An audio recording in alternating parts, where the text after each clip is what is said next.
जय माताजी सौने। हूँ छुं आपनो ब्रिજરાજદાન ગઢવી। થોડાક દિવસોથી એક જે વિવાદ ચાલી રહ્યો છે, એક ભાઈ એમના સંસ્કાર મુજબ જેમ આવે એમ બોલી રહ્યા છે। હું મારા સંસ્કાર મુજબ જવાબ દઈશ। એના સંસ્કાર એના સ્ટેજ ઉપરથી એના અંગત જીવનથી બધા આપ વાકેફ છો, મારે આપ સૌને કંઈ કહેવાની જરૂર નથી, પણ મારા જે સંસ્કાર છે એમને હું એ રીતે જવાબ દઈશ। એમણે એમ કીધું કે સોનલમાના મંદિરે સમાધાન થયા પછી સોનલમાનો એણે માન ન રાખ્યું, સમાધાનનું માન ન રાખ્યું।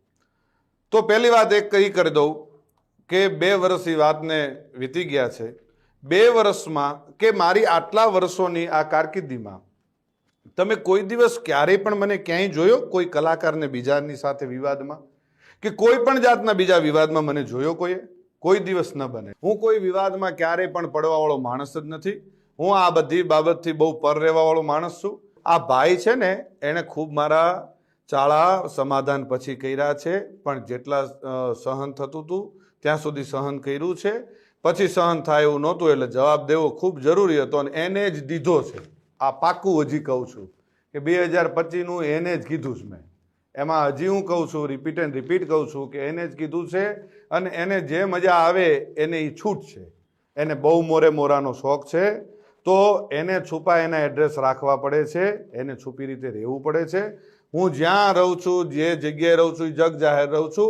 અને બીજું હું પચાના ટોળા લઈને નીકળવા વાળો માણસ નથી। હું એ બીકણ માણસ નથી। મારે કોઈ બોડીગાર્ડોને બધાને કોઈ કોન્ટ્રાક્ટ ઉપર રાખવા પડતા નથી।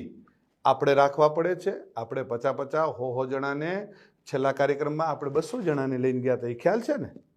એટલે એ બધું આપશ્રીને શોભે છે, આપશ્રીને કરવું કોઈ વાંધો નહીં। હું ને મારો ડ્રાઈવર વધીને કોઈક એકાદો ભાઈ કદાચ કોઈક ભેળો હોય તો અમે એટલા જ હોઈએ છીએ। ગમે ત્યારે મજા આવે ત્યારે મોસ્ટ વેલકમ છે।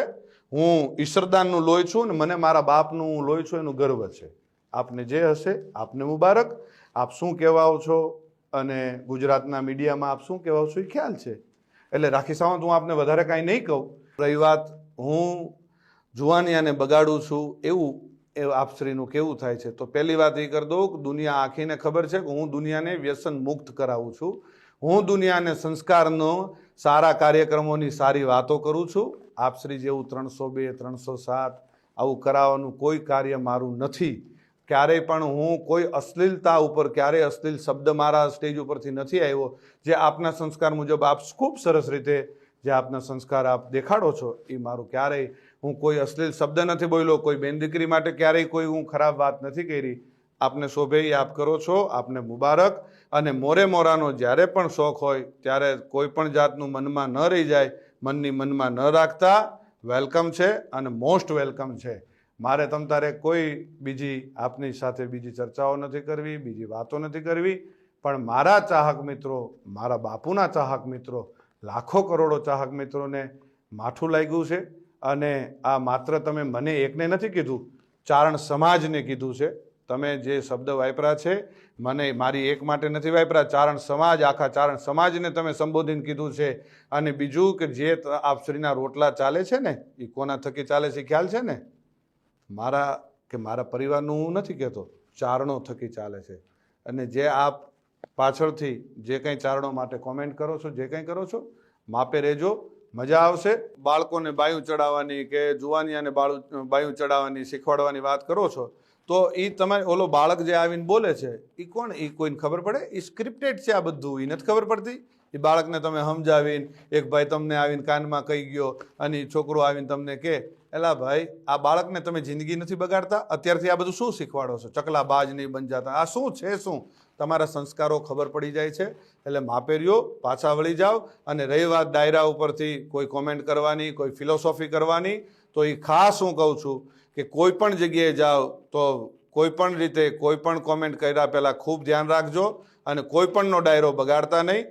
આ વિડીયોના માધ્યમથી એટલે હું જવાબ દઉં છું, કાલ ડાયરો મારોય હતો પણ એ બીજા બધાને શું વાંક? મારે બીજા બધાનો એ જે કંઈ આપણે વાતો કરવા જઈએ છીએ એટલે એ બધી વાતો મેં કરી। અને ખંભાળિયા જે ડાયરામાં હું બોલ્યો એ સંપૂર્ણ મારા પરિવારનો ડાયરો હતો, મારા સમાજનો ડાયરો હતો, એટલે હું બોલ્યો હતો। અને જ્યાં જરૂર પડે ત્યાં બોલવાનું છે। અને જે તમને શોખ છે ને મોરે મોરાનો એ મોરે મોરાનો શોખ તમ તારે જ્યારે પૂરો કરવો હોય ત્યારે મોસ્ટ વેલકમ છે. આવી જજો મોજથી, મનની મનમાં ન રહી જાય એનું ખાસ ધ્યાન રાખજો. અને જેને લાગુ પડે એને નહીં, હું આપ શ્રીને જ કહું છું. શું? આ બ્રિજરાજદાન ઈશ્વરદાન ગઢવી આપ શ્રીને જ કહે છે, એટલે આ ખાસ વાતને યાદ રાખવી હો. અને જે ચાળો કરતા હોય ત્યાં કરવો. જૂનો રાફ ન છેડીએ એમાં જાગે ખોગ જડાગ.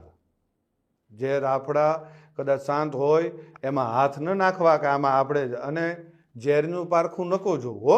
છોટો ઉંમર હોય પણ નાગ ન છેડીએ, અને ઝેરનું પારખ્યું નકો જોવું. નાગના ચાળા ન હોય, નાગના બચ્ચાના ચાળા ન હોય.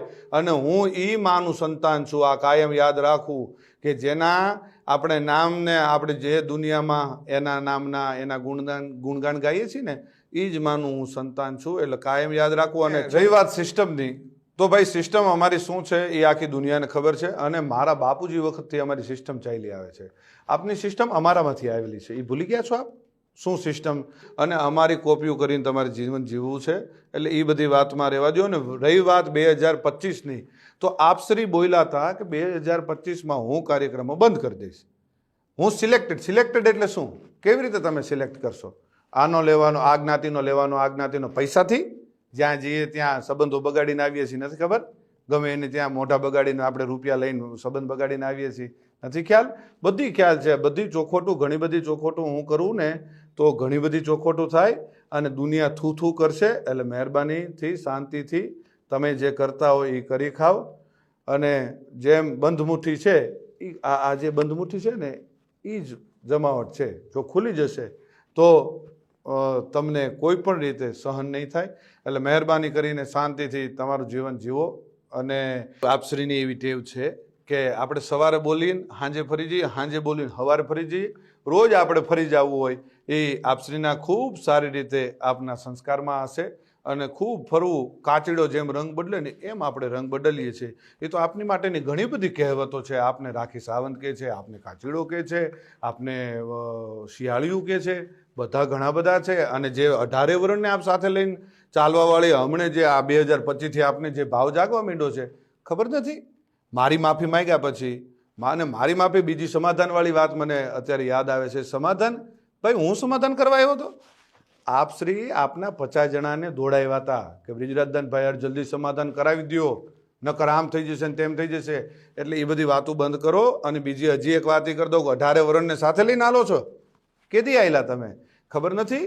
એક કાર્યક્રમમાં, જાહેર કાર્યક્રમમાં 10,000 માણાની, જે તે સમાજનો કાર્યક્રમ હતો, 10,000 માણાની વચ્ચે માફી માગવી પડી હતી. ભૂલી ગયા છો? ખોટી બધી વાતો બંધ કરો. જે કરતા હોય કરી ખાવ. અને જે કંઈ થોડું ઘણું તમને આ જે ડાયલોગબાજી આવડે છે, જે કંઈ ટૂંકી વાતો આવડે છે 2-4 મિનિટની, એ કરી જાણો અને મોજ કરો. જય માતાજી, જય દ્વારકાધીશ.